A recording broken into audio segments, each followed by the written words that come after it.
If the Supreme Court rules that Obamacare is out, we will have a plan that's far better than Obamacare. Welcome back. The White House hasn't given any details about what that far better health care plan would be. That comes just 2 days after the Justice Department, announced it was supporting the demolition of the entire Affordable Care Act. The president's decision to try to get Obamacare thrown out in court came despite concerns from his vice president and his attorney general, his Health and Human Services secretary, and reportedly the top Republican in the House. NBC News has learned that everyone within the Trump administration has come together to support the president's decision, although White House officials tell us there is no clear path forward with a plan to replace Obamacare if it is struck down. With me now is Mark Short, Vice President Mike Pence's chief of staff. He was President Trump's director of legislative affairs before that. Mark, good to see you. Katie, thanks for having me. Are you guys working on a plan now? Have you convened a committee to try and figure out how to replace Obamacare? Well, Katie, let's step back and remind your viewers as to how we got to this point. I think in your lead-in, it's important to note a couple of things. One is that we're faced with a court decision in Texas in which a judge ruled the individual mandate. When you pull that out in the tax code, the whole thing crumbles. As you will recall, and your viewers will recall, Justice Roberts used some pretty tortured logic. Even though the Obama administration argued it's not a tax, he said it is a tax, and so therefore the law can stand. Well, by that very nature, then, if you've removed the tax, as Congress did last year, then the judge has ruled the rest of Obamacare can't stand. Republicans have campaigned for a long time about the failures of Obamacare, and it's important to note that even though there were promises, if you like your doctor, you can keep it, it was a lie.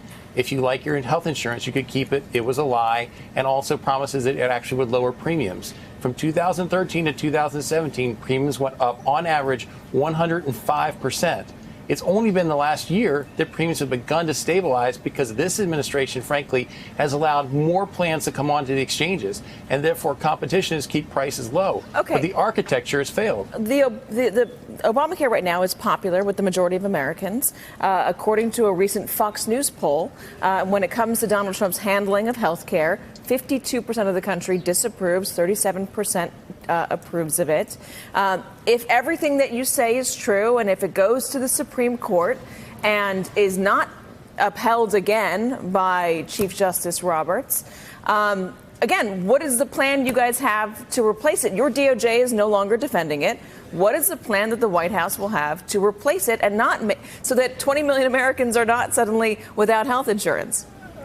You should rest assured that 20 million Americans will certainly not be without health insurance. There were promises as well. CBO Why should I rest assured if there's no plan? Because there were promises that CBO said that 24 million people would be on the exchanges by 2018. In fact, the number was a third of that.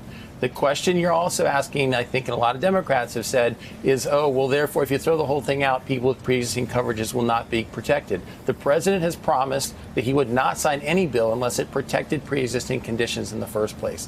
The administration will come forward with more free market reforms that we think will help continue to lower the price of health care. According to Pete Williams, if there's a timeline on this, if it goes to the Fifth Circuit, it could be next year, and then the Supreme Court next year. This is going to be in the middle of 2020. It's going to be a political issue. Again, though, if this is something that is struck down, if Obamacare becomes suddenly not constitutional, not legal, what is the plan going to be from the White House in order to replace it? Because, again, we haven't seen a plan that has a consensus from any Republicans. Republicans tried to repeal, to overturn Obamacare 70 times since it was enacted, and there is still no plan that Republicans have gotten around in order to replace it. And so, Katie, remember that to your point about the politics of this, and you're citing polling data, in 2010, 2014, 2016, Republicans won elections on the promises to repeal and replace Obamacare. So, yes, it's of course going to be a political issue, and it will be again in 2020. And you will see the administration come forward in the coming months with a plan. As you said, the Supreme Court likely won't rule on this until 2020.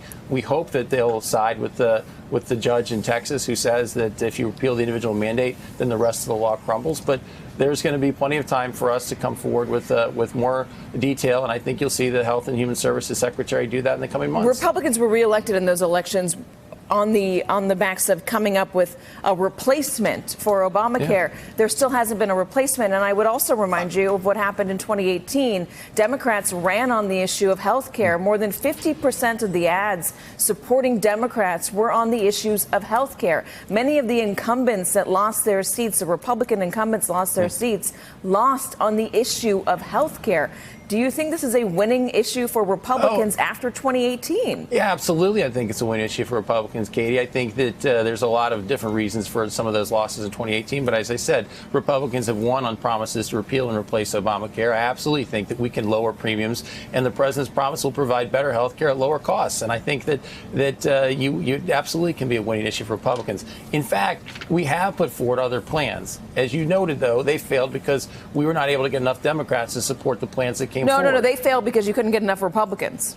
No, Katie. They John failed McCain because voted it down, or the repeal You're down. absolutely right. Without You're the absolutely replacement, right. and John there hasn't McCain been, did. and there John hasn't McCain been, did. there hasn't. There were 48 name one senators. Republican Sure. There were plan 48 Senate that has had Republicans who supported that it. has had the consensus of the There were Republican Party 48 enough to Senate pass the House Republicans, and Katie, the there were Senate. 48 Senate Republicans who supported and 3 who opposed it. So you're right. There were a couple that opposed it, but there was not one Democrat who came over and supported the Republican plan. The same thing happened in the House. We had about 210 House Republicans supporting a plan, and we couldn't get Democrats to come over and support the House plan. So you're right. On occasion, there was 1 or 2 exceptions to Republicans who couldn't support it. But by and large, it was Democrats who wouldn't partner with Republicans on an alternative plan. Mark, with all due respect, this plan, this law has been in place since 2010.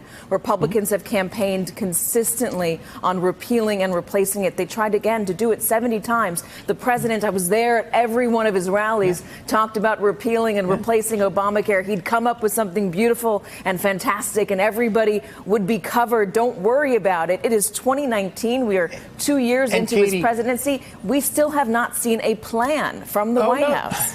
Katie, we put forward a plan. We worked with the Congress. We were not able to get enough Democrat votes. We will come forward and try again. We will come forward with a plan. But you also weren't able to get enough Republican votes. So what's the plan that Republicans can get behind Katie, on this? We had over 90% of Republicans supporting the plan. So I think that candidly, we had plenty of Republican support. What are you going to do to get Susan Collins to support a plan? Not She's one not Democrat happy in with the this. House or the Senate would support our plan. So yeah, the reality is that we didn't get Democrats to support the plan to repeal Obamacare. What are you going to get? How are you going to get Susan Collins behind you? We'll work with Susan Collins on a plan. We think that we can come forward with a plan that provides more options for customers and lower premiums. And the reality is that Obamacare has failed, Katie. It's failed time and again. When are we going to see this plan? Katie, I just said we will be coming forward with a plan in the next coming months. The Secretary Azar will work on that. Mark Short. Mark, it's always good to have you. Thank you very much. Thank you, look Katie. forward Thanks for having me. to seeing a plan. I appreciate it. Hello, YouTubers. If you're watching this, it means you've checked out our channel, so thank you. Now do me a favor, subscribe by clicking on that button down there. Click on any of the videos to watch the latest interviews and highlights from MTP Daily and MSNBC. You can get more Beat the Press content every morning in the First Read newsletter. If you're tired of content that you don't know anything about where it came from, you don't have to have that problem with us. NBC News, MSNBC, MTP, and the Meet the Press mindset right here for you on YouTube. Subscribe now.